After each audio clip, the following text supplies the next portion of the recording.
Barcelona आज एक बहुत ही इंपॉर्टेंट गेम अपना खेलने जा रही है अगेंस्ट एथलेटिक क्लब बिलबाओ के। उस गेम का प्रीव्यू करेंगे इस वीडियो में, और उसके साथ साथ बारसा से रिलेटेड जो बहुत ही इंपॉर्टेंट खबरें हैं वो भी इस वीडियो में शामिल करेंगे। तो वीडियो आखिर तक जरूर देखिएगा, और अगर अभी तक आपने मेरा चैनल सब्सक्राइब नहीं किया तो मेरे चैनल को भी सब्सक्राइब कर लीजिएगा। बार्सिलोना आज होम के ऊपर अपना गेम खेलेगी, सीजन का पहला होम गेम है। और ऑब्वियसली बार्सिलोना जब से कैंप नो से निकल के यहाँ पर टेम्परेरी तो अपनी गेम्स खेल रहा है, तो बार्सिलोना का होम रिकॉर्ड कोई इतना ज़्यादा अच्छा रहा नहीं है। आई होप कि इस सीज़न में बार्सिलोना जो है वो अपने होम रिकॉर्ड को भी बेटर करे। और अगेंस्ट वलेंसिया बार्सिलोना ने बहुत इंपॉर्टेंट 3 पॉइंट लिए, और उन 3 पॉइंट की इंपॉर्टेंस आप ये देखें कि एक तो हम अवे खेल रहे थे, वलेंसिया की स्ट्रॉन्ग टीम थी, और दूसरी तरफ आप ये देखें कि रियल मैड्रिड और एथलेटिको डी मैड्रिड इन्होंने अपने अपने पॉइंट्स जो हैं वो लूज किए। तो बार्सिलोना 2 पॉइंट की बढ़त के साथ है, क्योंकि ये दोनों क्लब जो हैं वो बेसिकली डायरेक्ट राइवल्स हैं बार्सिलोना के ला लीगा कंपटीशन में, क्योंकि यही 3 टीम्स जो हैं वो टॉप 3 के अंदर यूजुअली जो है वो कंसिडर की जाती हैं। अब अगर हम बात करते हैं एथलेटिक क्लब बिलबाओ की, तो इनको अगर हम देखें तो इन्होंने भी अपना पहला गेम ड्रॉ किया। और निको विलियम्स के ऊपर ज़रूर हम बात करेंगे, क्योंकि पिछले 1.5-2 महीने के में वो बारसा के साथ बहुत ही ज़्यादा लिंक किए जा रहे थे। और इस वक्त निको विलियम जो है वो कंफर्मेशन है एक तरह की कि वो बार्सिलोना को ज्वाइन तो नहीं कर रहे हैं।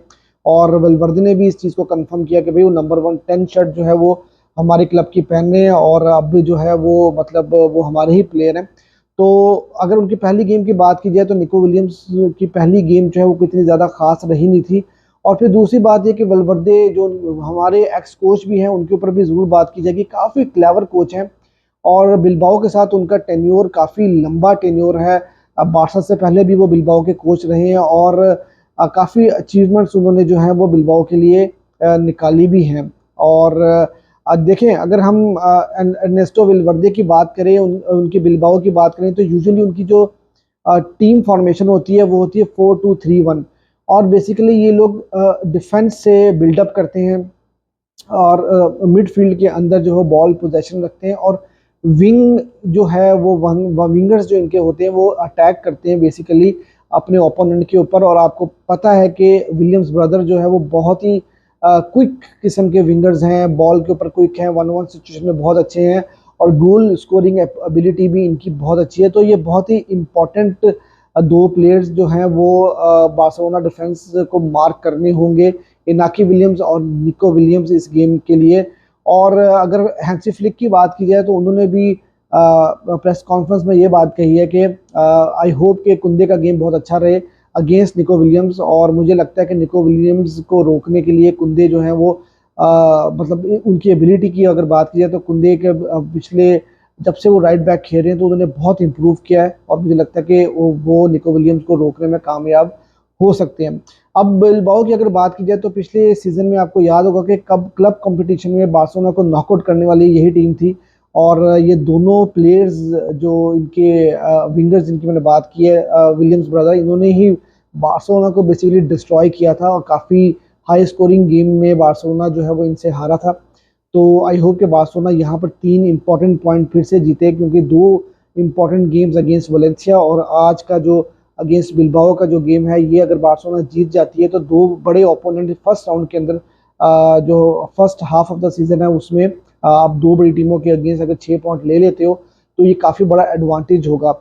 अब बार्सिलोना की अगर टीम की बात की जाए तो यार देखो, दानी ओल्मो अभी तक तो रजिस्टर हुए नहीं है, और अभी तक जब मैं ये वीडियो बना रहा हूँ तो स्क्वाड जो है वो बारसा का अनाउंस नहीं हुआ, क्योंकि हम होम पर भी खेल रहे हैं तो इस वजह से जो है वो स्क्वाड अभी तक अनाउंस नहीं हुआ। लेकिन ओल्मो अवेलेबल नहीं है, गुंडोगन ऑलरेडी छोड़ के जा चुके हैं। तो मिडफील्ड में आपको याद होगा कि वलेंसिया के अगेंस्ट कसाडो और बर्नाल ने स्टार्ट किया था। और मुझे ये लगता है कि पैड्री, क्योंकि वो सेकंड हाफ में आए थे, उस वक्त उनके कुछ फिटनेस इश्यूज थे, लेकिन एक हफ्ते के जो पिछले गेम के बाद एक हफ्ते का जो गैप आया उस वहाँ पर ट्रेनिंग वगैरह में मेरे ख्याल से पैड्री काफ़ी अब 100% फिट होंगे, और मुझे ये गेम स्टार्ट करते हुए वो मिडफील्ड में नज़र भी आ रहे हैं। फ्रंट 3 की अगर बात की जाए तो फरहान टोरेस का गेम काफ़ी ज़्यादा डाउन था पिछला गेम। तो मुझे लगता है कि हो सकता है कि हैंसी फ्लिक रफीनिया के साथ लेफ्ट विंग पे स्टार्ट करें, और लेवेंडोस्की और लामीन यमाल जो हो वो स्टार्ट करेंगे मतलब अटैक के ऊपर और राइट विंग के ऊपर। और अगर हम बात करते हैं डिफेंस की, तो मुझे डिफेंस में कोई ज़्यादा चेंजेस होती हुई नज़र नहीं आ रही, मुझे सेम डिफेंस नज़र आ रहा है।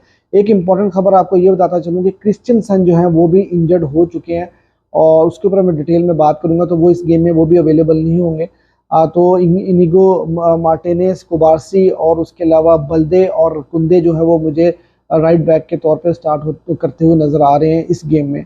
तो खैर ये फिलहाल प्रीव्यू था, और मुझे लगता है कि बार्सिलोना ये गेम जो है वो 2-1 से जीत जाएगी। आप ही मुझे अपनी प्रेडिक्शन ज़रूर बताइएगा।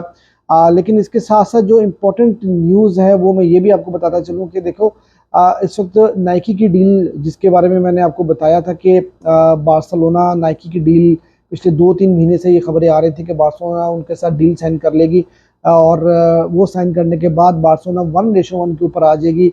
अभी भी देखें आप, दानी ओल्मो को हम रजिस्टर नहीं कर पाए, और गुंडोगन के जाने के बाद भी हम उनको रजिस्टर नहीं कर पा रहे हैं। तो अब नाइकी की डील बहुत ही इंपॉर्टेंट होने जा रही है। नाइकी की डील के बारे में जो अपडेट्स आई हैं उस टाइम पे वो ये आ रही है कि देखो, ये डील थोड़ी सी और डिले हो गई है। आज एक्सपेक्टेड था कि बार्सिलोना ये डील अनाउंस कर देगी, और जो डील है वो बेसिकली 90 मिलियन पर ईयर की डील है, और साइनिंग बोनस 150 मिलियन यूरोस का होगा। और अगर बार्सिलोना ये डील साइन कर लेती है तो बार्सिलोना डायरेक्टली 1:1 के ऊपर आ जाएगी एज पर रिपोर्ट्स। लेकिन कुछ डिलेज हैं, देखें, फ्यू डेज का डिले जो है वो बताया जा रहा है। तो लेट्स सी कि बार्सिलोना, आई होप कि जल्द से जल्द इस डील को साइन कर ले। और मैंने आपको ये भी बात बताई थी कि जितनी जितनी ये डील डिले होती चली जाएगी तो नाइकी के पास अपॉर्चुनिटी बनती चली जाएगी कि वो अपनी टर्म्स को जो है वो मनवा सकें। तो वही चीज़ हो रही है इस टाइम पर भी, और आप देखेंगे पीछे से भी एक हफ्ता बाकी रह गया ट्रांसफर मार्केट ख़त्म होने में, और अगर बार्सिलोना ये डील साइन कर लेगी तो फिर शायद बार्सा के लिए कुछ आसानियां हो जाएंगे। कीज़ा को साइन करने के लिए, दानी ओल्मो को रजिस्टर करने के लिए बार्सा के लिए थोड़ी आसानियां हो सकती हैं। उसके अलावा यार इंपॉर्टेंट न्यूज़ है लॉन्गले के बारे में आ रही है।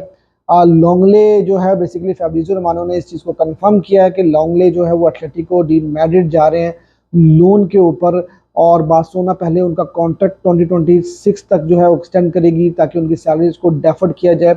एटलेटिको डी मैड्रिड जो है उनकी सैलरी का मेजर पोर्शन जो है उसको बेयर करेगी, और फिर उसके बाद 2026 एक साल का ये लोन ऑप्शन होगा, बाय ऑप्शन नहीं होगा क्लॉज के अंदर। और फिर 2026 के सीज़न के लिए 25 से 26 का जो सीज़न होगा उसमें लॉन्गले वापस आ जाएंगे, और फिर देखेंगे कि बार्सा उनको कैसे डील करेगी। अच्छा, एक और बहुत इंपॉर्टेंट न्यूज़ आपको बताता चलूँ कि क्रिश्चियनसन के बारे में। जैसे मैंने आपको बताया कि क्रिश्चियनसन इंजर्ड हो गए हैं। पहले रिपोर्ट्स आ रही थी कि वो 2 महीने के लिए बाहर हो गए हैं, लेकिन अब जो अपडेटेड रिपोर्ट्स आ रही हैं वो ये आ रही हैं कि क्रिश्चियनसन जो है वो 1 महीने के लिए बाहर हो गए हैं, और वो बार्सिलोना की सिलेक्शन के लिए अवेलेबल नहीं होंगे।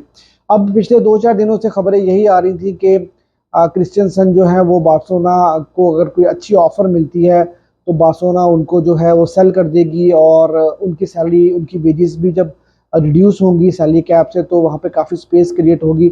लेकिन फ़िलहाल कुछ खबरें ये आ रही थी कि दोनों पार्टीज इस बात पे एग्री कर रही हैं कि क्रिश्चियनसन छोड़कर नहीं जा रहे, और अब जो है उनकी इंजरी की भी खबरें आ गई हैं। देखो, क्रिश्चियनसन भी काफ़ी इंजरी प्रोन रहे हैं, काफ़ी टाइम वो बाहर रहे हैं जब से वो आए हैं। पिछला गेम उन्होंने खेला, वो बेंच से आए थे, और उन्होंने जो है वो डिफेंस के अंदर बारसा के लिए वो खेले भी थे। लेकिन फिर वही बात आ जाती है कि यार जो जो प्लेयर की बात आती है कि बारसा उनको सेल करने की कोशिश करता है, चाहे फ्रैंकी डी योंग हो और हो और क्रिस्टियनसन हो, तो भाई सारे के सारे इंजर्ड हो जाते हैं। और जो अगर कोई डील होने वाली होती है किसी भी क्लब के साथ, तो वो डील वहीं पे बैठ जाती है क्योंकि प्लेयर्स इंजर्ड हैं।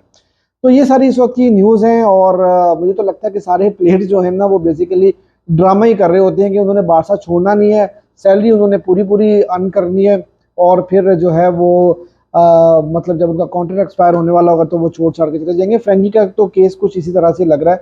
खैर, एरिक गार्सिया के बारे में भी न्यूज़ आ रही है कि बार्सिलोना उनको भी ऑफलोड करना चाह रही है, और अगर एरिक गार्सिया भी छोड़ के चले जाएंगे तो उनकी भी काफ़ी सारी वेजेस जो है वो सैलरी कैप से रिड्यूस होंगी, और जिरोना ही एक उनका ऑप्शन बन रहा है। और सुनने में यही आ रहा है अभी तक, जो अब रिपोर्ट्स आ रही हैं कि बार्सिलोना और जिरोना जो है वो इस चीज़ पर काम कर रहे हैं, और होपफुली 2-4 दिन के अंदर जो है वो किसी नतीजे पे दोनों टीम्स, दोनों क्लब्स पहुंचेंगे, और एरिक गार्सिया हो सकता है कि दोबारा से जिरोना में खेलते हुए हमें नजर आए। तो ये थी अब तक की वीडियो यार। वीडियो अगर आपको अच्छी लगी तो वीडियो को लाइक भी कर दीजिएगा, और चैनल को ज़रूर सब्सक्राइब कीजिए।